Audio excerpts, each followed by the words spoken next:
We're back talking college basketball on Proline TV. Greg DePalma along with Jim Feist. Don't forget to subscribe to our channel because we're going to continue actually with wall-to-wall college basketball coverage all the way through to the Final Four. Every day a new video. That means new handicapping advice, new stats, new trends.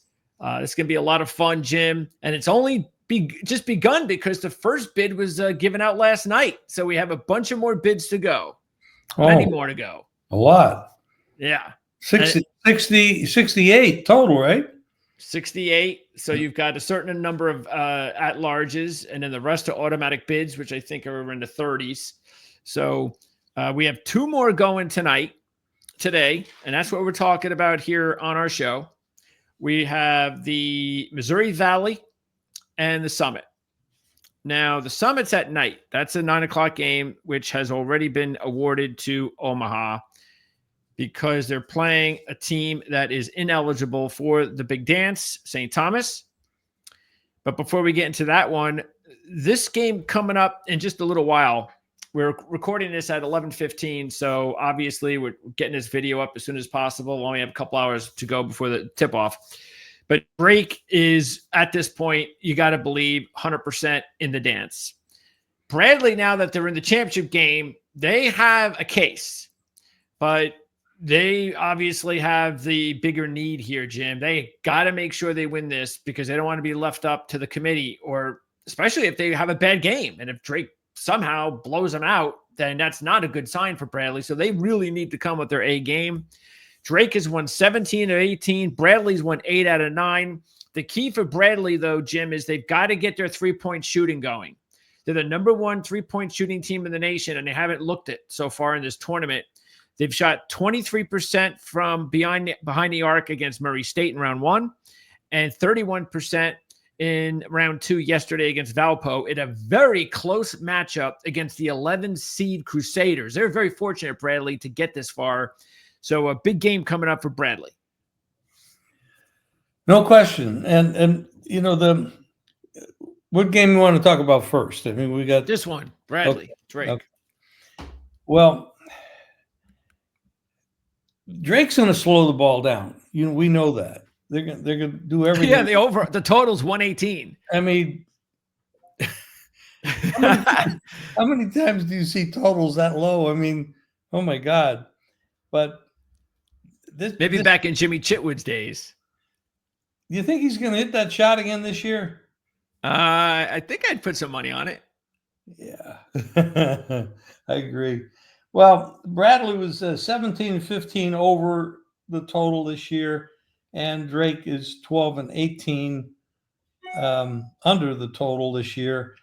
The game is really a toss-up. What line are we looking at here? It's been fluctuating. Drake started at 3.5. It went to 4.5. It's down to 4. I think most people seem to be siding with Drake. Let's keep in mind that did a little homework here today. And get this. Drake, when they're favored by 5 or less this year, or when they've been a dog, have won and covered every game. 9-0 straight up and against the spread. Right now, there are 4. Now, keep in mind, though, they were a 5.5-point favorite against Bradley at home when they lost. So that's the cutoff line. But in that respect, you might want to rethink that because this is the same team that did wind up beating Drake, and it was 5.5 on Drake's home floor. Both of those games went under the total. Okay. We don't talk too much about that. The one line was 129. That went under because they only scored 120. And the other game was 125, and that went under by 121. So both of them went under the total, but those totals were a little bit higher than this. It's a meaningful game, very mean. Bradley has gone under 4 straight games, and 5 out of 7 have gone under. The last 5 out of the last 7 have gone under for Drake. Yeah, I don't know. I'm going to lean under, and I'm going to lean dog. Okay. I just feel like this is This is such a war. It's so meaningful. Drake is going to try to control the pace. Yes, Bradley's shooting has been off. I get that. But Drake's a hell of a defensive ball club, and they control the pace. It's going to be, every point means more when there's less points to be scored. So when you look at that, let's say it was a 5-point game and the total is 150. Well, you have more variance. But now you're talking about 118. Yeah. That's 5 is kind of like, if you can get 5, you're actually like getting maybe 6. Sure, I hear you. So I gotta look dog and under in this game. Easily see either side of the game winning straight up. So maybe a little money line on the dog, but definitely take the 5 if you can get it. And I'd like to see Bradley play a little better. All it takes is a little better, hotter shooting. They can get that going right away. They've been a really good shooting team all year, so it's just been a couple games. The shame of it is you like to see both of these teams get in the big dance because they're both pretty damn good. Yeah. But that remains to be seen. I mean, they got 25 wins and 27 wins. They should both be in, right? They should. Drake, by the way, also had a little bit of a issue earlier in their matchup in the semis against Belmont. But Belmont, they got up to a great start. They were a double-digit lead, but Drake was able to come back and wear him down and get the win.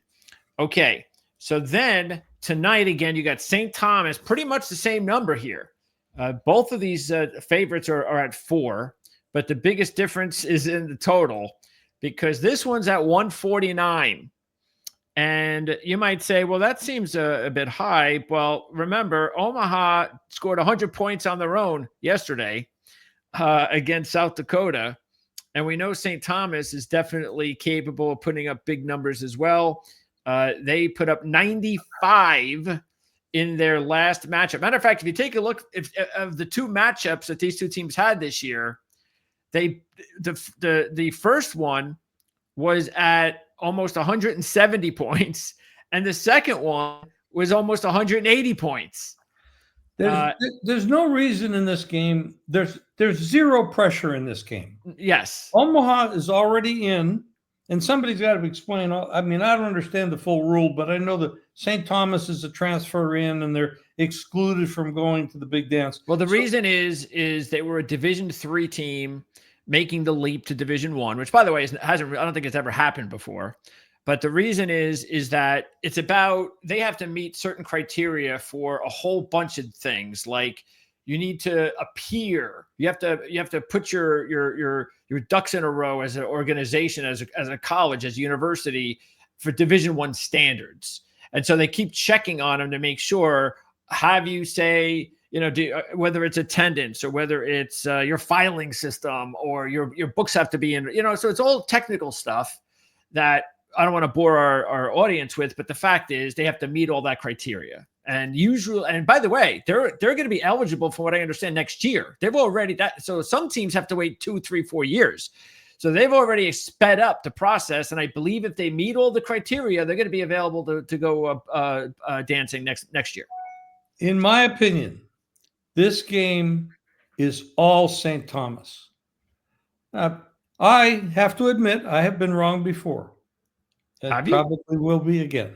It's something. Hey, it's their Super Bowl. It is their Super Bowl. This is their last game. They're not going to be playing anymore. Well, maybe they can go to some of the sub tournaments. I don't think so. NIT. No, I don't think so. They're not allowed to do that either? I don't think so. Really? I think it's postseason. Wow. Okay. Yeah. Well, then that even makes it more so. But again, I could be wrong too because I have been wrong before. No, come on. You? Yeah, I know. Yeah. Somebody needed to tell me that the clocks were jumping forward last night because I totally spaced. You lost an hour. Well, it's not the worst. You can't afford to keep losing hours at this stage of your career, huh? I can't afford to lose too many hours. No. The St. Thomas Super Bowl. This is their Super Bowl. Omaha is thinking about the big dance. They already are in. They're celebrated. This game is totally blowout. St. Thomas wins the game straight up. And I don't see a lot of defense being played. Both of them like to go up and down the floor. Now, I will say this is because the totals have been so high, St. Thomas has actually gone under 3, 4, 5, 6 straight times. Well, I wonder why this is such a lower number then. Well, the totals have been so high. Well, then why is this one low? Well, this isn't. What's the total? Well, compared to the other ones, it's at 149. Well, it's about normal for them. But Okay. but you're gonna see these two guys go up and down the floor, just have a lot of fun, and St. Thomas will win by 20.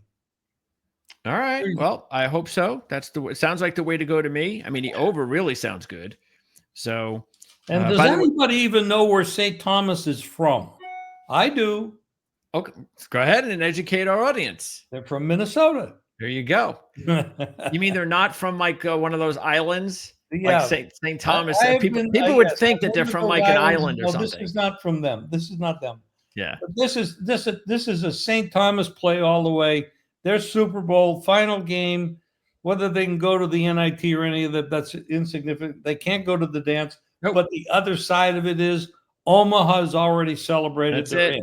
Yep, they partied last night. They got drunk, wasted, whatever. That's right. And we'll see if they've got their legs to them in the game later tonight. St. Thomas, big play. Absolutely. All right. And then tomorrow, we have 2 more championship games that we are going to cover. So we'll be on the air pretty early. We'll have more than enough time tomorrow because the games will be in the evening on Monday night. But we wanted to put this video together because the game, again, the MVC game starts at 2:00, which is only Eastern time, which is only 2.5 hours away from now from when we're recording. So, hey, good luck to everybody out there. And don't forget, this is the last day for regular season college basketball. All tournaments are underway starting tomorrow for sure. The final tournament to get underway this week is going to be the MAC. They get underway on Thursday. So all the other tournaments get underway Monday, Tuesday, and Wednesday. And we're going to be here every single day to cover it. Jim, appreciate your time as always. Thank you, Greg. We'll same time, same station tomorrow.